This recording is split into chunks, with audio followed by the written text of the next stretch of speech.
కోళ్ల ఫారాలు పరిశ్రమ స్థాయిల్లో విస్తరిస్తున్నాయి. గుడ్ల కోసం పెంచే కోళ్లను లేయర్స్ అంటారు. అయితే ప్రకృతి ప్రసాదించిన కల్తీకి వీలు కాని సంపూర్ణ ఆహారం ఈ కోడిగుడ్డు. జాతీయ పౌష్టికాహార సంస్థ గుర్తించిన ఆహార పదార్థాల్లో కోడిగుడ్డదే ప్రథమ స్థానం.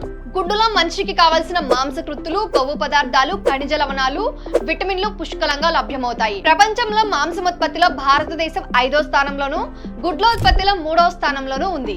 గుడ్లను ఉత్పత్తి చేసే లేయర్ కోళ్ల పెంపకాన్ని భారీ పెట్టుబడులతో రైతులు చేపడుతూ ఉంటారు. అయితే యాజమాన్యంలో ఏమరపాటుగా ఉన్న, వేసవి తాపం ఎక్కువగా ఉన్న, పోషణ, ఆరోగ్యం విషయాలను అశ్రద్ధ చేసిన గుడ్ల ఉత్పాదకత తగ్గి నష్టాలను ఎదుర్కోవాల్సి వస్తుంది.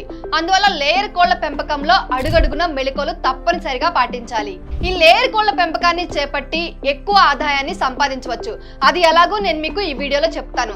దానికంటే ముందు మీరు ఇంకా కొన్ని విషయాలు తెలుసుకోవాలి. అవేంటంటే లేయర్ కోళ్ల పెంపకం, లేయర్ కోళ్ల రకాలు, లేయర్ కోళ్లకు ఇవ్వవలసిన టీకాలు, వేసవిలో తీసుకోవాల్సిన జాగ్రత్తలు. సో దీని గురించి మరింత సమాచారం నేను మీకు పూర్తి వీడియోలో తెలియజేస్తాను. కాబట్టి వీడియోని స్కిప్ చేయకుండా చివరి వరకు చూడండి. మీరు ఇప్పుడే మన ఛానల్ ని కొత్తగా చూస్తున్నట్లయితే ఫ్రీడమ్ ఫార్మింగ్ తెలుగు ఛానల్ ని సబ్స్క్రైబ్ చేసుకోండి. పక్కనే ఉన్న బెల్ ఐకాన్ ని ప్రెస్ చేయడం మాత్రం అస్సలు మర్చిపోకండి. ఇక ఆలస్యం చేయకుండా వీడియోలోకి వెళ్ళిపోదాం. హాయ్, హలో, నమస్తే, welcome to freedom farming Telugu channel. నేను మీ శిరీష కందుల.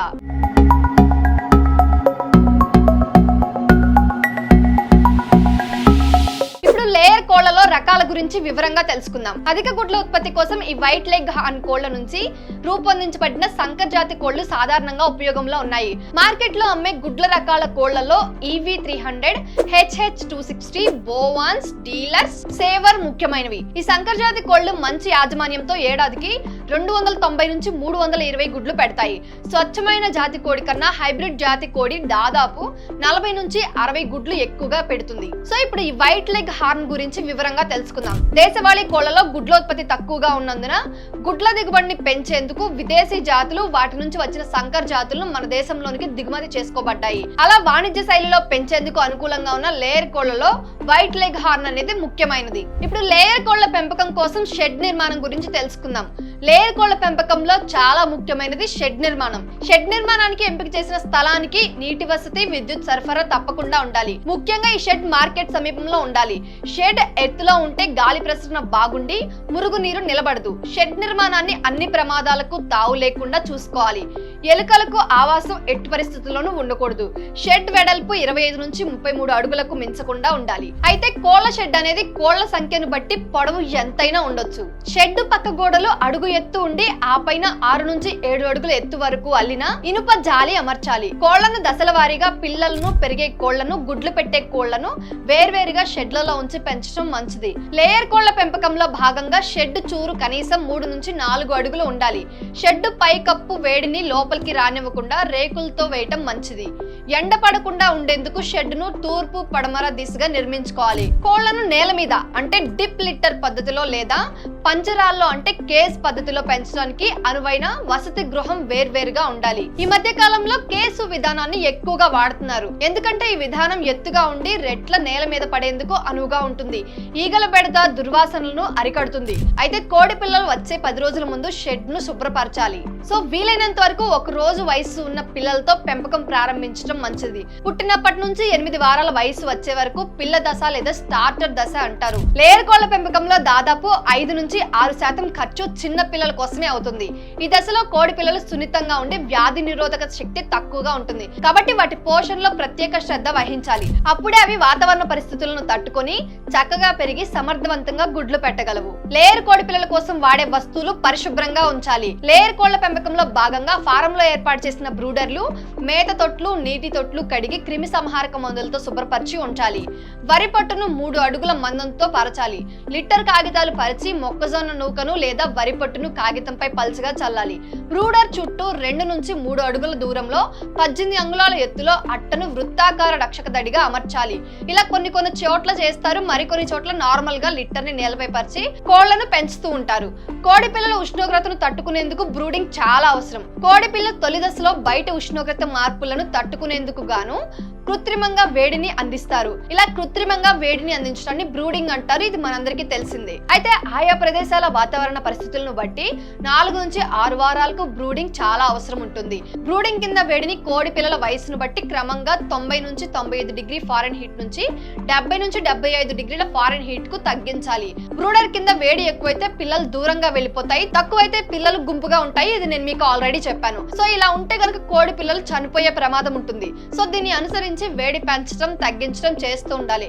కాబట్టి దీనికోసం మీరైనా షెడ్ లో ఉండాలి, లేకపోతే పని వాళ్ళనైనా పెట్టుకొని మీరు షెడ్ లో ఉండే కోడి పిల్లలను పెరిగే వరకు జాగ్రత్తగా తప్పనిసరిగా చూసుకోవాల్సి ఉంటుంది. అయితే 4 అడుగుల వ్యాసం గల బ్రూడర్ కింద 250 కోడి పిల్లలను పెంచవచ్చు.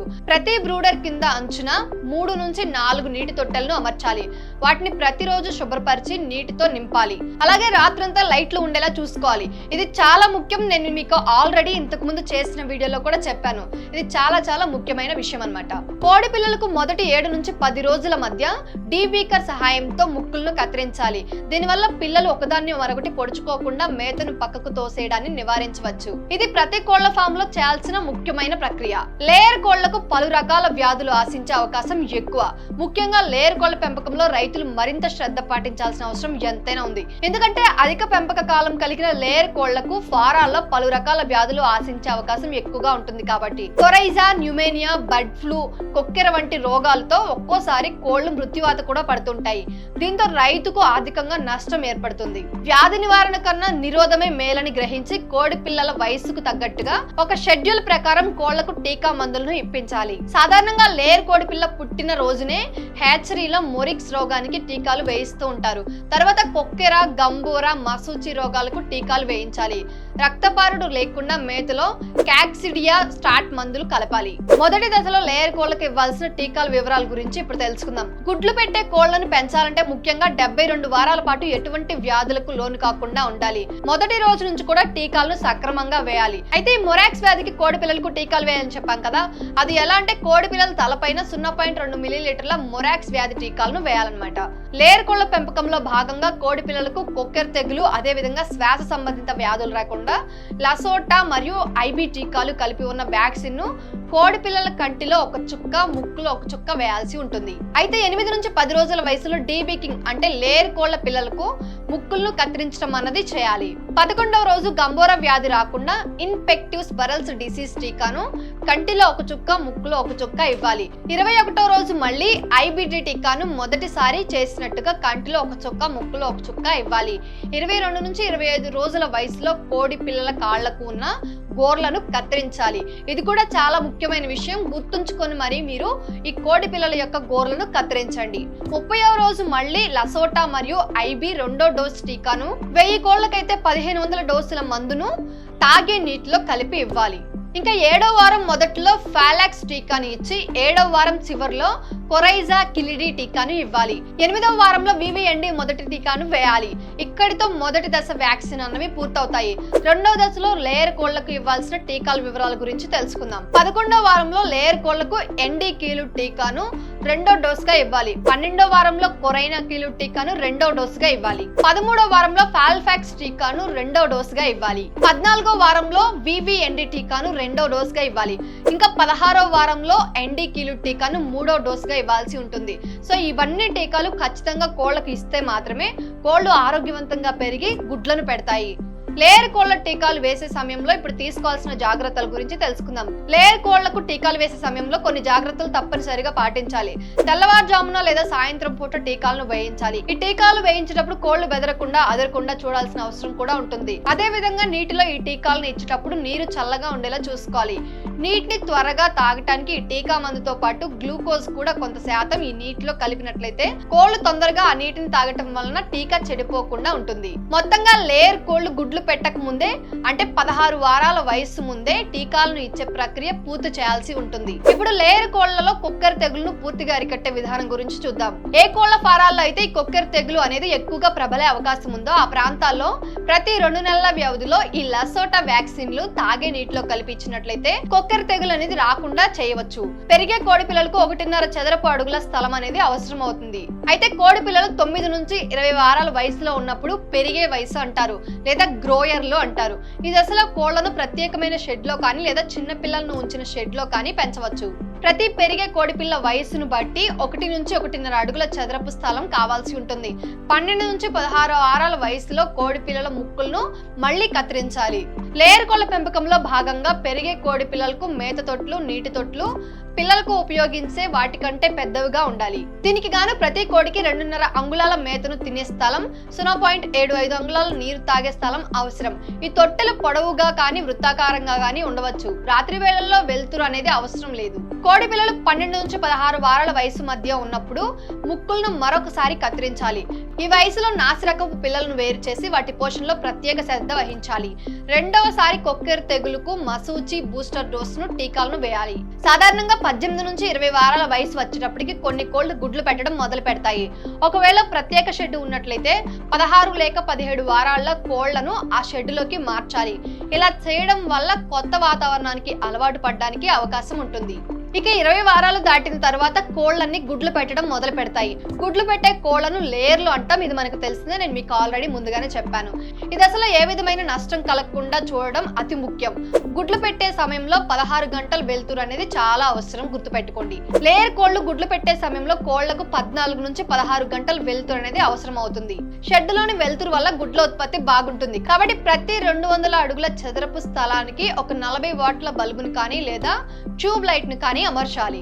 ఈ దశలో ఒక్కో కోడికి కనీసం 3 నుంచి 4 అంగుళాల మేత స్థలం, 1 అంగుళం నీటి స్థలం లభించేలాగా చూడాలి. లిటర్ తడిగా ఉండి అమోనియా వాసన వచ్చే పరిస్థితుల్లో ప్రతి 10 చదరపు అడుగులు 1 కిలో పొడి సున్నాన్ని కలిపితే చెడు వాసన నివారించి కోళ్లు ఆరోగ్యంగా ఉంటాయి. ఫారంలో కానీ లేదా ఫారం దగ్గరలో కానీ వేరే ఫారాల్లో కానీ ఏవైనా రోగాలు ప్రబలినప్పుడు అవసరాన్ని బట్టి మందులు, టీకాలను వేసి కోళ్లను కాపాడుకోవాలి. ఈ లేయర్ కోళ్లను 72 వారాల పాటు లాభదాయకంగా పెంచవచ్చు. లేయర్ కోళ్ల గుడ్లు పెట్టడం మొదలైన తర్వాత 1 సంవత్సరం వరకు, అంటే కోడి వయసు 72 వారాలు వచ్చే వరకు లాభదాయకంగా పెంచవచ్చు.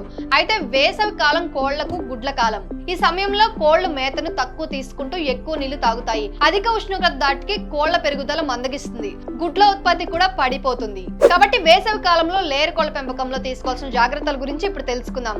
లేయర్ కోళ్ల పెంపకంలో భాగంగా వేసవి కాలంలో షెడ్ పైకప్పు మీద గడ్డిని పరిచి షెడ్ లో ఫ్యాగర్ల ఏర్పాటు వంటి జాగ్రత్త చర్యలతో కోళ్ల షెడ్డును సాధ్యమైనంత వరకు చల్లగా ఉండేలా చూడాలి. ఫారంలో కోళ్లు నాసిరకంగా కనిపిస్తే వాటిని ఎప్పటికప్పుడు ఏరిపారేయాలి. అన్ని దశలు ఈ నాసిరకపు కోళ్ల ఏరివేత పాటించినట్లయితే ఆరోగ్యకరమైన కోళ్లతో పెంపకం లాభదాయకంగా ఉంటుంది.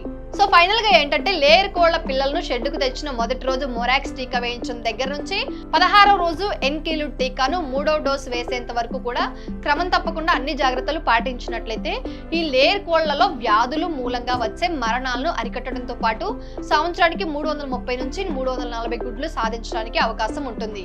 సో చూసారు కదా, ఈ లేయర్ కోళ్ల పెంపకాన్ని మీరు కూడా చేసి, ఇప్పుడు నేను చెప్పాను కదా ఏ రోగానికి ఎలాంటి టీకాలు వాడాలి, ఎలాంటి సమయంలో ఎలాంటి జాగ్రత్తలు తీసుకోవాలి, షెడ్ నిర్మాణం ఎలా ఉండాలి, ఇలాంటి మరిన్ని విషయాలు తెలుసుకున్నారు కదా. సో ఇవన్నీ పాటించి మీరు కోళ్ల పెంపకం కనుక చేసినట్లయితే ఖచ్చితంగా అధిక ఆదాయాన్ని సంపాదించే అవకాశం ఉంటుంది. సో పౌల్ట్రీ ఫార్మింగ్ గురించి, అందులో తీసుకోవాల్సిన జాగ్రత్తల గురించి, ఎక్కువ ఇన్కమ్ ఎలా ఎర్న్ చేయాలి అనే దాని గురించి ఫ్రీడమ్ యాప్ లో ఆల్రెడీ ఉంది. అక్కడ ఎవరైతే అనుభవజ్ఞులైన రైతులు ఉంటారో వాళ్ళే మీకు క్లియర్ గా వీడియో కాల్ రూపంలో ఎలాంటి డౌట్స్ ని కోళ్ల ఫార్మింగ్ గురించి క్లియర్ గా గైడ్ చేస్తారు. సో మీరు ఈ కోళ్ల ఫార్మింగ్ చేయాలి అనుకుంటే గనుక ఫ్రీడమ్ యాప్ ని డౌన్లోడ్ చేసుకోండి.